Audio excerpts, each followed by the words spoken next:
Hey there, it's Ian Koniak, and today I'm excited to introduce you to my Predict selling framework. I'm going to share how to use Predict, what is Predict, and at the end of the call, I'm going to share a cheat sheet and a scorecard with tons of Predict questions which you can download and use for your own deals. So first off, let's talk about what is Predict. Predict is a sales methodology or framework used to qualify and close strategic deals and predict with 90% accuracy which deals will close and which deals won't. Now, how do I know this? Because I used this back when I was a sales rep in the Enterprise Select division of Salesforce.com, and I used this to qualify which deals were real versus which deals were pipe dreams. And so let's get into it. Predict is an acronym, so we're going to go through each of the letters, what they stand for, and how to use them in detail. Now, before I begin, I just want to let you know this is for strategic sales. So this is for anyone selling a complex product or service with lots of meetings needed, multi-threading, typically large deals, 6 figures and above. You can use it for smaller deals, but if you're selling something transactional with a quick sales cycle of 1 or 2 calls, don't bother watching this video. This is not for you. This is for people who sell complex solutions with longer sales cycles and higher ticket items. So let's get into it. P stands for problem with pain. Okay? So people buy to solve a problem which is causing pain within their organization. So if we think about problems with pain, the main thing we want to look at is how much pain is the problem causing them. If it's just a problem, let's give an example. Someone says, our data is siloed across applications and we want to consolidate.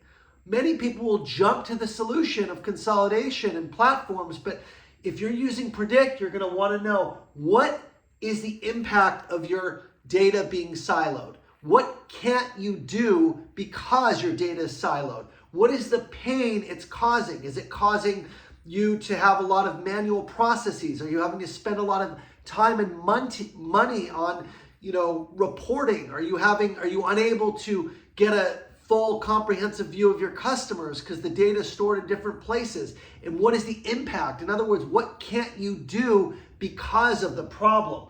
In spin selling, the I stands for implicate pain.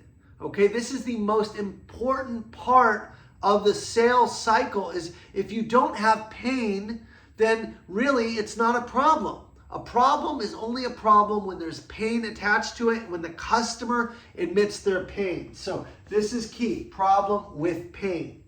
The R stands for reason. When you're talking about the reason, there's a couple different layers of reason. It's why. Why does the customer need to change? That's the question we're asking. What's driving the need to change? Maybe there's competitive threats and they're losing market share. Maybe their employees are leaving and they have high turnover because the working hours are unsustainable or the culture's poor. Maybe they're losing revenue because their team's not selling. You need to understand the reason for this at both the company level and the reason at the buyer level. So the reason is multiple levels. And when I give you my Predict scorecard, stay tuned at the end of this video. I'm going to tell you how to get this Predict scorecard, but there's lots of reason questions you can ask. One of them is, why is this important to you personally? What's in it for you? You ask the buyer and find out. Maybe it's their reputation. Maybe it's their bonus. Maybe it's a promotion. Maybe it's how they're measured. But you need to know the reason at the company level and at the buyer individual level. That's the R. The E, and this one is actually one of my favorites in Predict. It stands for engagement. One of the biggest predictors of whether a deal will close or not is how engaged the customer is. If I look at any deal that was real, I had a really good relationship with my buyer or multiple buyers where we were talking every day. We were texting, we were continuously engaged. So are they responding to your emails quickly? Are they getting you the information you need for a business case? Are they on a text thread with you? Are they working with the same urgency that you're working? That is a great indicator, and engagement is missing from every single other sales methodology. This will tell you how serious the customer is based on how engaged they are and how much they're actually co-creating the solution with you. It shouldn't be a one-way push. It should be engagement on both sides where they're equally invested in the solution as you. So you can tell this by not only how frequent they're getting back to you, but how many other people they're bringing in. Are we single-threaded or are we multi-threaded? Are they bringing in the right stakeholders? Are they continuing to keep the deal moving forward? All of these are in the E for engagement. D stands for decision maker and decision process. I didn't want to make this acronym too long, but you'll notice the P has problem with pain. This has decision maker and decision process. Decision maker is not just one decision maker, although there certainly is a main economic buyer in most cases that has to approve funding, but many times it's decision makers. So who are the key stakeholders that need to approve this, that need to weigh in? There may be IT, there may be finance, there may be the business unit, there may be the executives, there may be a board. We need to understand who are all the key stakeholders and what's their process. Does it have to go to board? Does it have to go to the CFO? Do they need a business case?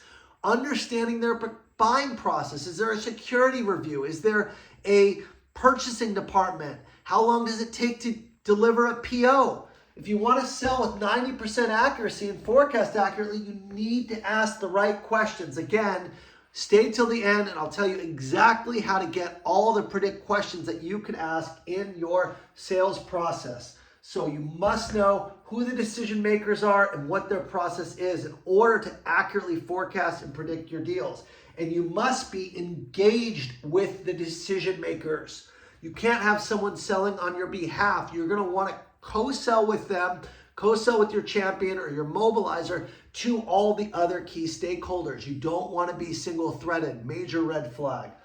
I stands for impacts. There are multiple levels of impact. I say it's the 4 levels of impact. The impact to the buyer, right? The impact to the company, the impact to the customer, and the impact to the users. So knowing how your solution will impact the company, the users, the buyer, and all of the stakeholders that are involved. So impact equals business case. Have we put together a business case? Have we quantified the economic impact of the solution? Do we know specifically what the financial gain is from the solution? Do we know what the cost savings are? Do we have an ROI built out? Show me the money. In order to get large deals approved, the mobilizers or champions must have the numbers to justify the purchase. They must have the ROI. More than ever, deals are going to CFOs, to CEOs, and there's competing priorities. And if your deal doesn't show a material impact on their business, you have a deal that's at risk. So have we done a business case? Have we quantified the impact of the deal? That's what the I stands for. The C stands for cost of inaction.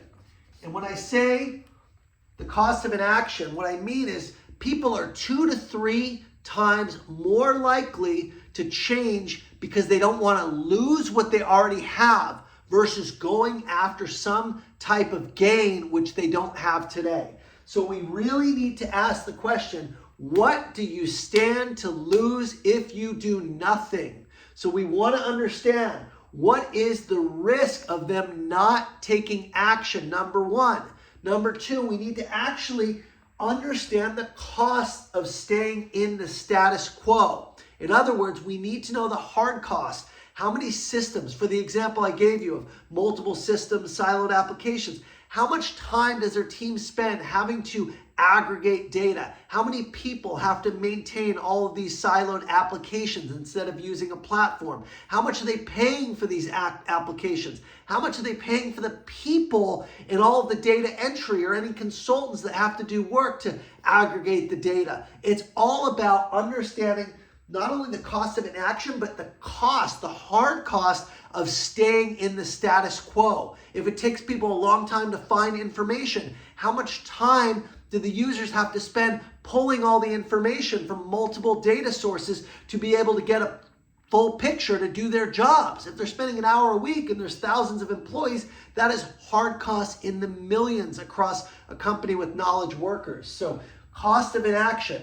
I'm going to give you many questions you can ask around how to quantify the cost of staying in the status quo at the end of this video. So stay tuned, we're almost there. And T stands for timeline. Timeline. This is why now. What is driving you to do this now? If you are a must-have, your deal will close. If you are a nice-to-have, then your deal is at risk. You want to be aligned with their priorities for this fiscal year. Your solution needs to be mapped to their current priorities. So if you don't know what's driving this right now, you have a gaping hole in your deal. So we want to find some initiative, some priority that we can map to that they need to achieve this year. We also want to find a compelling event or something that's driving this forward. So again, 3 questions which Predict aims to solve is why do they need to change? Not why do they want to change, why do they need to change? Why now? In other words, what's driving this? And finally, why is your company uniquely positioned to solve their problem? That falls under reason. Why us? Why our company? What is your competitive advantage? What is your unique value proposition? So I know I promised you a freebie at the end of this. If you want to know all the questions which a company predict selling, so you can make sure you are asking the right questions, and if you want to put your deals into a scorecard to identify where you have gaps and where you don't necessarily have the answers to these questions, if you click the link below this video, you can download for free my Predict scorecard where you can plug in your deals and you can go through and assess whether or not your deals are really qualified. And that's how you use the scorecard. It's really simple. You're going to plug in your deals. You're going to say, can I answer all these questions in great detail? And if you can't, then you go back to your customer and you fill in the gaps. And you really want to pressure test and say, is this a real deal? Is there a lot of pain? Is there a strong reason for wanting to buy? Are they highly engaged? Do we know the decision maker and the decision process? Have we quantified the impact as well as the cost of inaction? And have we established a timeline which maps to their current priorities? So this is Predict Selling. I used it to close deals with 90% accuracy, and I know you can too. Sales methodologies are long due for an upgrade, and I hope this helps you to really put your deals through the test and see who's serious versus which deals are a pipe dream. So with that, I'm Ian Koniak. Make sure you click the link, grab your scorecard, and I hope you can use Predict Selling to your advantage to close the biggest, largest strategic deals of your career. Thanks so much, and I'll see you next week.